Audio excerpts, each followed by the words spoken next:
জাতীয় সংসদ নির্বাচনের প্রার্থীদের মনোনয়নপত্র সংগ্রহ ও জমা দেওয়ার শেষ দিন আজ। ঢাকায় জমা দেওয়া হলো তারেক রহমানের মনোনয়নপত্র। প্রতিবেশী দেশগুলোর সাথে সীমান্ত সমস্যা সমাধানে কৌশলী হতে হবে বলেছেন স্বরাষ্ট্র উপদেষ্টা। অপরাধীদের পালিয়ে যাওয়া ঠেকাতে বিজিবিকে সতর্ক থাকার আহ্বান। মধ্যপৌষের তীব্র শীতে কাঁপছে উত্তরাঞ্চল। চরম দুর্ভোগে খেটে খাওয়া মানুষ আর গ্রামীণ জনপদের বাসিন্দারা।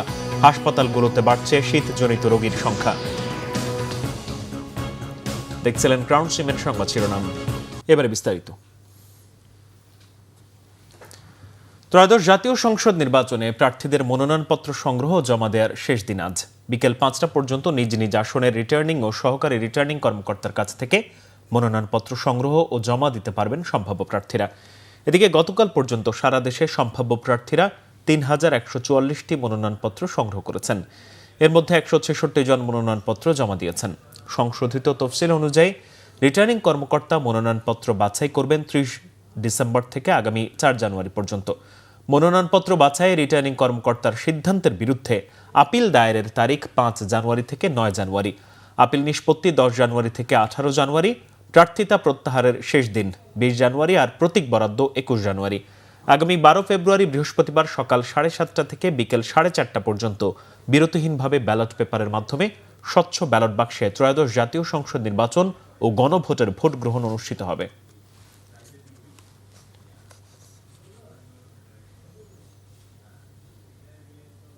ত্রয়োদশ জাতীয় সংসদ নির্বাচনে ঢাকা ১৭ আসনে ধানের শীষের প্রার্থী হিসেবে বিএনপির ভারপ্রাপ্ত চেয়ারম্যান তারেক রহমানের মনোনয়নপত্র জমা দেওয়া হয়েছে। সকালে তারেক রহমানের পক্ষে ঢাকা বিভাগীয় কমিশনার ও রিটার্নিং অফিসারের কার্যালয়ে তার নির্বাচন সমন্বয়ক ও বিএনপি চেয়ারপারসনের উপদেষ্টা আব্দুস সালাম মনোনয়নপত্র জমা দেন। ডাক্তার ফরহাদ হালিম ডোনার সহ তারেক রহমানের নির্বাচন পরিচালনা কমিটির সদস্যরা এই সময় উপস্থিত ছিলেন। ঢাকা ১৭ আসন ছাড়াও বগুড়া ৬ আসন থেকেও নির্বাচন করবেন বিএনপির ভারপ্রাপ্ত চেয়ারম্যান তারেক রহমান। ওনার পক্ষ থেকে মনোনয়নপত্র জমা দিতে, মনোনয়নপত্র আমরা এইমাত্র জমা দিলাম এবং আগামী নির্বাচনে আমরা বিশ্বাস করি যে এই নির্বাচনী এলাকা থেকে বিপুল ভোটে, জনগণের ভোটে তিনি দল মত নির্বিশেষে সকলের ভোটে তিনি নির্বাচিত হয়ে আগামী দিনে বাংলাদেশের প্রধানমন্ত্রী, সরকার প্রধান হিসাবে, প্রধানমন্ত্রী হিসাবে দায়িত্ব পালন করে দেশের আজকে যে ক্রাইসিস, দেশ যে একটা সংকটের মধ্যে পড়ে আছে, এই সংকট থেকে উত্তরণ ঘটনাতে উনি সচেষ্ট হবেন। দর্শক, আসন্ন জাতীয় সংসদ নির্বাচনের জন্য মনোনয়নপত্র দাখিলের শেষ দিন আজ। রাজধানীর সেগুনবাগিচায় ঢাকা বিভাগীয় কমিশনার ও রিটার্নিং অফিসারের কার্যালয়ে আছেন আমাদের সিনিয়র রিপোর্টার সৈকত সাদিক। আমরা যুক্ত হব তার সাথে। সৈকত, মনোনয়ন ফর্ম কেনা ও জমাদানের সবশেষ কি তথ্য আছে, সার্বিক কেমন দেখছেন? এরই মধ্যে কিন্তু বিএনপির ভারপ্রাপ্ত চেয়ারম্যান জনাব তারেক রহমান তিনি রাজধানী ঢাকার একটি গুরুত্বপূর্ণ আসন ঢাকা ১৭ আসন থেকে নির্বাচনে মনোনয়ন ফর্ম জমা দিয়েছেন। তার পক্ষে তার যে নির্বাচনী প্রধান কোঅর্ডিনেটর চেয়ারপারসন উপদেষ্টা জনাব আব্দুস সালাম কিছুক্ষণ আগে এখানে যে রিটার্নিং কর্মকর্তা, যিনি বিভাগীয় কমিশনার আহমেদ চৌধুরী, তার হাতে কিন্তু সেই মনোনয়ন ফর্মটা জমা দিয়ে গেছেন। এখন ঢাকা ১৮ আসনের যে বিএনপির যে প্রার্থী রয়েছেন জনাব এস.এম. জাহাঙ্গীর হোসেন, তিনি কিন্তু এখন নমিনেশন ফর্ম জমা দিতে যাচ্ছেন। তিনি এই ঢাকার বিভাগীয় কমিশনার বা রিটার্নিং কর্মকর্তা শরফুদ্দিন আহমেদ চৌধুরী, তিনি তার হাতে কিন্তু এখন ঢাকা ১৮ আসনের এস.এম. জাহাঙ্গীর হোসেন তিনি মনোনয়ন ফর্ম জমা দিবেন। এর আগে বিএনপি প্রার্থীরাও জমা দিয়েছেন এবং ঢাকা ১৪ আসনে তিনি জামায়াতের প্রার্থী ব্যারিস্টার আরমান, তিনিও কিন্তু নমিনেশন ফর্ম জমা দিয়ে গেছেন। এবং আপনি জানেন যে এখানে ঢাকা ৪ থেকে ঢাকা ১৮ পর্যন্ত বেশ কিছু আসনের মনোনয়ন ফর্ম এখানে জমা নেওয়া হচ্ছে এবং সব প্রার্থী যারা এখানে আসেন তারা প্রত্যাশা করছেন এবারে নির্বাচন সব দলের অংশগ্রহণ বলে প্রতিদ্বন্দ্বিতা হবে, কোনো ধরনের আশঙ্কা থাকবে না এবং ভোটাররা নির্বিঘ্নে ভোট দিতে পারবেন এবং সব প্রার্থী জয়ের ব্যাপারে আশাবাদ ব্যক্ত করেছেন। এবং বিএনপি ভারপ্রাপ্ত চেয়ারম্যান তারেক রহমানের পক্ষে আব্দুস সালাম যখন নমিনেশন জমা দেন, তিনি বলেছেন যে তার প্রত্যাশা দলমত নির্বিশেষে সবাই ভোট দিয়ে তারেক রহমানকে আগামী দিনে প্রধানমন্ত্রী নির্বাচিত করবেন এবং তিনি দেশের যে গণতান্ত্রিক যে সমস্যা রয়েছে সেটা উত্তরণ ঘটাবেন। তো সব মিলিয়ে এখন দেখা যাচ্ছে যে এখানে অনেকটা ভিড়ও রয়েছে এবং বিএনপির যে ঢাকা 18 আসনের যে বিএনপি প্রার্থী জনাব এস.এম. জাহাঙ্গীর হোসেন তার যে নমিনেশন ফর্মটা সেটা এখন জমা দেওয়া হচ্ছে এবং তিনি রিটার্নিং কর্মকর্তা যে দায়িত্ব রয়েছে ঢাকার যে বিভাগীয় কমিশনার জনাব শরফুদ্দিন আহমেদ চৌধুরী তিনি তার যে নমিনেশন ফর্ম সেটা বুঝে পেলেন। তো সব মিলিয়ে বলা হচ্ছে যে বিকেল 5টা পর্যন্ত এখানে ঢাকা 4-5 থেকে শুরু করে ঢাকা 18 যেসব আসনগুলোর এখানে মনোনয়ন ফর্ম জমা দেওয়ার কথা সব প্রার্থীরা কিন্তু আসবে। শুধু বিএনপি নয়, জাতীয় পার্টি, জামাত, বাম দল বা এনসিপি, নাগরিক পার্টি সহ যারা যারা প্রার্থী মনোনয়ন ফর্ম কিনেছে বিগত দিনগুলোতে। সৈকত, আপনাকে ধন্যবাদ। স্বরাষ্ট্র উপদেষ্টা জাহাঙ্গীর আলম চৌধুরী বলেছেন, প্রতিবেশী দেশগুলোর সাথে সীমান্ত সমস্যা সমাধানে কৌশলী হতে হবে।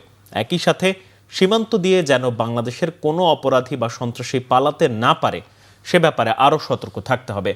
বাংলাদেশ বর্ডার গার্ড বিজিবি দিবস উপলক্ষে সকালে রাজধানীর পিলখানায় এক সংবর্ধনা অনুষ্ঠানে কথা বলেন তিনি। উপদেষ্টা বলেন, সীমান্তে চোরাকারবারিদের আইনের আওতায় আনতে হবে, নিষ্ঠার সাথে দায়িত্ব পালন করতে হবে। বলেন, আসন্ন নির্বাচন উৎসব মুখর করা বিজিবির বড় দায়িত্ব।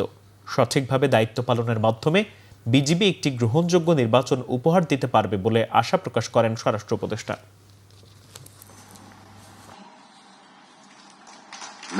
প্রতিবেশী দেশগুলোর সাথে সীমান্ত সমস্যার সমাধানে অত্যন্ত কৌশলী এবং যোগ্যতার পরিচয় দিতে হবে। দেশের স্বার্থ শতভাগ রক্ষা করতে হবে। এই নির্বাচন যেন সুস্থ, শান্তিপূর্ণ এবং ফেয়ার এবং উৎসবমুখর হয়, সেই জন্য আপনাদের যত ধরনের প্রস্তুতি নিতে হবে, আপনার প্রশিক্ষণ নিতে হবে এবং এই নির্বাচনটা উৎসবমুখর করা আপনাদের কিন্তু একটা বড় দায়িত্ব। বাংলাদেশ থেকে কোনো অপরাধী, সন্ত্রাসী সীমান্ত দিয়ে পলায়ন করতে না পারায় সেই বিষয়ে আপনাদের কঠোর সতর্কতা অবলম্বন করতে হবে। মধ্য পৌষের তীব্র শীতে কাঁপছে পুরো উত্তরাঞ্চল। চরম দুর্ভোগে খেটে খাওয়া মানুষ ও গ্রামীণ জনপদের বাসিন্দারা। পঞ্চগড়ে তেঁতুলিয়া আবহাওয়া অফিস সর্বনিম্ন তাপমাত্রা রেকর্ড করেছে 12 ডিগ্রি সেলসিয়াস।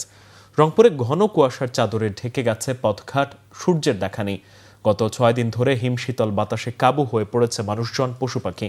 সোমবার রংপুর আবহাওয়া অধিদপ্তর সর্বনিম্ন তাপমাত্রা রেকর্ড করেছে 13 ডিগ্রি সেলসিয়াস। শীতে সবচেয়ে বেশি কষ্টে গ্রামীণ জনপদের বাসিন্দারা। গরম কাপড়ের অভাবে খড়কুটো জ্বালিয়ে শীত নিবারণ করছেন অনেকেই। ঠান্ডায় জুবুথুবু তিস্তাপাড়ের মানুষ ক্ষেত খামারে কাজ করতে পারছেন না। শীতের জেলা পঞ্চগড়ে কমেছে দিনের তাপমাত্রা। ঘন কুয়াশা আর হিমশীতল বাতাসে বেড়েছে শীতের প্রকোপ। রাত গভীর হওয়ার সাথে বৃষ্টির মতো ঝরে কুয়াশা। হাড় কাঁপানো শীতে দৈনন্দিন আয় কমেছে দিনমজুর মানুষের। খেটে খাওয়া অসহায় মানুষগুলো চরম দুর্ভোগে। হঠাৎ তীব্র ঠান্ডা আর ঘন কুয়াশায় ছেয়ে গেছে হিমালয় কন্যা খ্যাত পঞ্চগড়। শীতে নাকাল শিশু, কিশোর, বৃদ্ধ সহ বিভিন্ন বয়সীরা। সবচেয়ে বেশি বিপাকে পড়েছেন শিশু, বৃদ্ধ আর ছিন্নমূল সহ নিম্ন আয়ের মানুষ। বেড়েছে ঠান্ডাজনিত রোগ।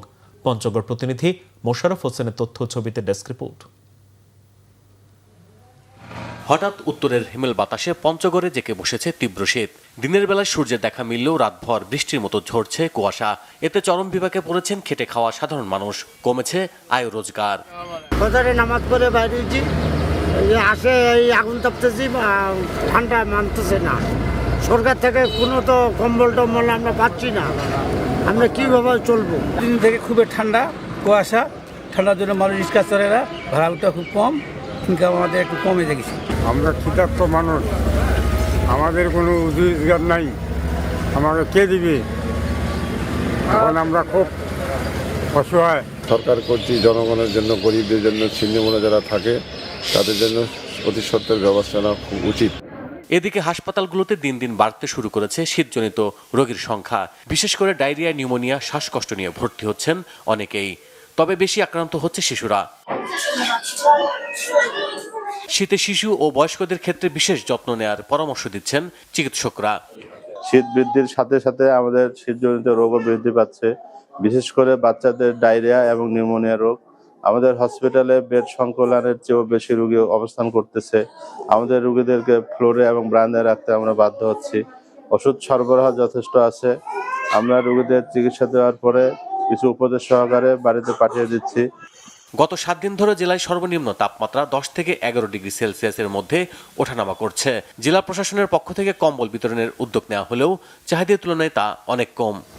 হিমালয় থেকে ঠান্ডা বাতাস এই জেলার উপর দিয়ে প্রবাহিত হচ্ছে, এই কারণে জনজীবনে এর প্রভাব পড়েছে। এবং ঠান্ডার কারণে অনেক রোগ বালাইও দেখা দিচ্ছে। সেই কারণে জেলা প্রশাসন এই ঠান্ডা প্রতিরোধে বেশ কিছু উদ্যোগ নিয়েছে।